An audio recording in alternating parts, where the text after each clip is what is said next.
Let's go.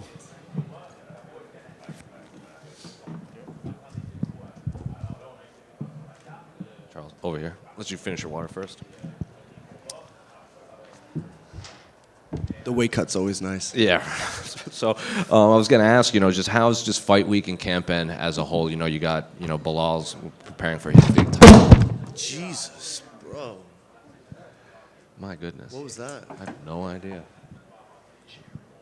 Well, It was fucking Gerald. anyway, you have your fight that you're preparing for. Bilal's peaking too. Juliana's was in there. Yair just had his fight. So just how's Camp Ben as a whole preparing for, another fight where you have to go to, foreign soil and fight in enemy territory? This has just been my general career. I think it's really a blessing to have everybody in the room, like Juliana, Bilal. Like, you get a look and view and see what a champion does, right?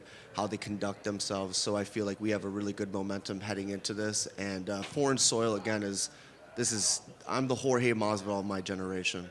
That's really how I feel about it. It seems like you've been embracing it a lot more, especially in this camp, because on your Instagram you're using, hashtag 51st state and everything like that. So is that something that you saw like, oh, if this is the path they want me to take, I'll just kind of lean fully into just being the enemy that has to go and fight their guy? I am the enemy. Like I've always been the underdog. Usually I'm always the underdog heading into fights. So for me, like, this is just where I belong, and this is naturally me. Like, I'm two different people, right?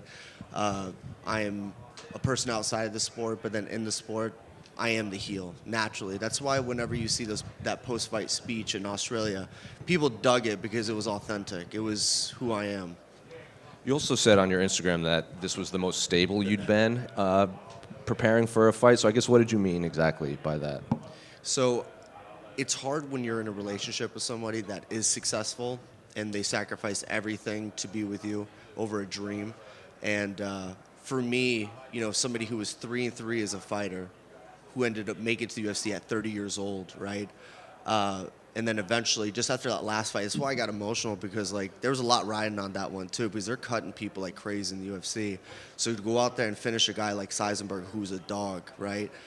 It really put me in a perspective where I got a house, right, in Chicago. I have a great routine, so like I honestly am in the most stable position I've ever been. So would it be safe to say that fans should expect maybe the best performance from you, being around all these champions, most stable, fighting a guy that has this big name? Can fans expect, I guess, the best Charles Radtke they've seen? Absolutely, and for all the haters out there talking about ground games and such, I think they're in for a great surprise. And what do you make of Mike, his skill set and just the name he brings? He was a big deal up in Canada. He had that stumble in Toronto, got back on the horse. I know I saw a video of you saying, similar styles, but you have more firepower than him. So just what do you make of his skill set as a whole? Listen, everybody in this division is a stud anyways at 170. I think the major difference is like that. I think the firepower is the difference. I think Mike Malott being on the back foot is the issue. He said the bull versus the matador type of theory, right? I don't find myself necessarily as a bull, right? But if that's what you're going to label me as, then I'll take it. But I think that he possesses a lot of skills. I think he's got a good ground game, good striking, but inevitably I just don't think it's enough. Charles, I feel like you're in a better mood today. I know one of the last times you've come in here, you've asked everybody how much money they have in their pockets. I think there's about 20 or so of us in this room. So what's this interview going to cost us once we're finished here? Well, you're going to be my sponsor after this fight. You realize that, right? That's your boy. So you're going to be paying me. What do you think about that? Because I feel like there's going to be about 20,000 Canadians that are going to be booing you this weekend. I think I'm going to be real nervous. I think I'm going to be real scared coming in there. I think that's what it might be, right? Is that what you expect? That's what you hope, right? I'd hope so. Yeah, well, it's not going to happen. And then as far as the rivalry goes, right, Canada-US, Yeah. I don't think there's a better one on this card than you and Mike Malott. So there was a pretty big hockey game earlier this year, and the Canadians came out on top. So how are we feeling about that? So I don't give a shit about hockey, right? That's not my gig. But what I do hold dear is I grew up on a bison ranch with my grandfather, who's a sergeant major in the Marine Corps. And when y'all boo the national anthem, somebody's going to have to pay for that. And somebody had said, oh, well, you booed him the week after. Does it make it right? So inevitably, I take that to heart because every year I'll change 50 flags going up our driveway.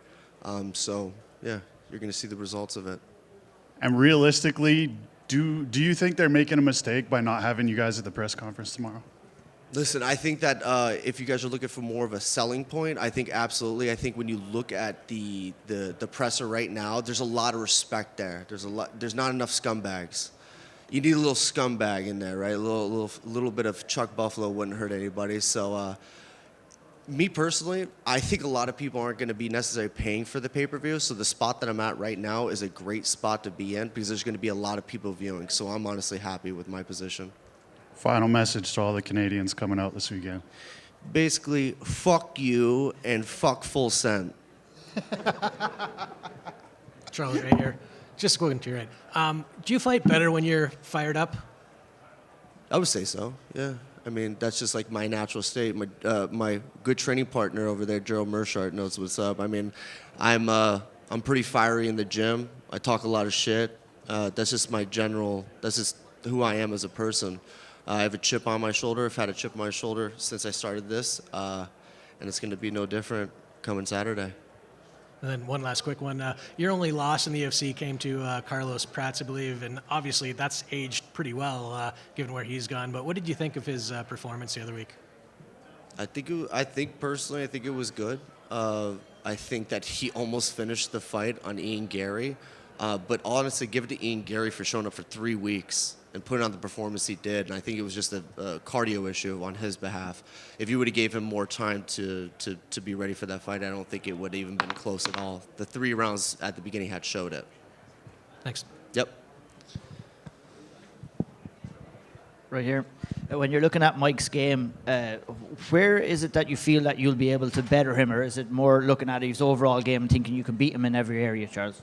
I think it's the mind. Right? I actually fought one of Mike Malott's, is Chris Gonzalez in Bellator. The one thing that Mike's gonna know is I'm not gonna stop. I'm gonna keep putting pressure down. The Neil Magny fight, I will say that he was winning majority of that fight.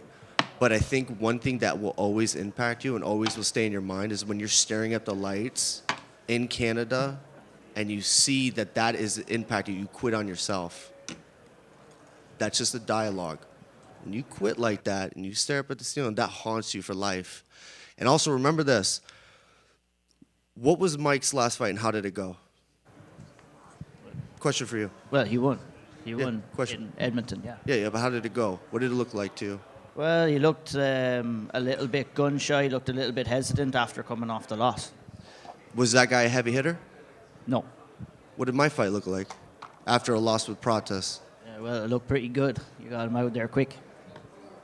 Just think about that. And think about that I've done a 180 since this camp, too. Taking all that in mind, looking at when you get to a certain level of mixed martial arts, there has to be something said about durability and how much damage you can endure when you're in there in a fight. Do you believe that your durability is better than Mike's and that's what you're going to prove on Saturday night? Well, fuck, man. I mean, I got kneed in the fucking liver. You know what I mean? I don't really get punched in the face that much, but you never know what's going to happen in these competitions. I feel like that this is a huge opportunity. If this was a fight happening anywhere else, it wouldn't mean dog shit. Okay, but it's happening in Canada, right? So I have to give appreciation towards Mike for this fight because, again, this is why it's on the featured prelims. It's because of him. So I give him that respect, right? But I'm a gangster. I came to his hometown to whoop his ass, right? That's the difference. Thank you. So just one right. So there's this rumor. You like it, huh? One more. Come on, give it to me. Let's go. There's this rumored Chicago pay-per-view in August. Is the goal to get Mike out of there quick and then, try to get on that one? No, my life ends on Saturday. That's it. I give him all the respect. I will never look past him, right? I'll see you motherfuckers on the other side. That's how I feel about it.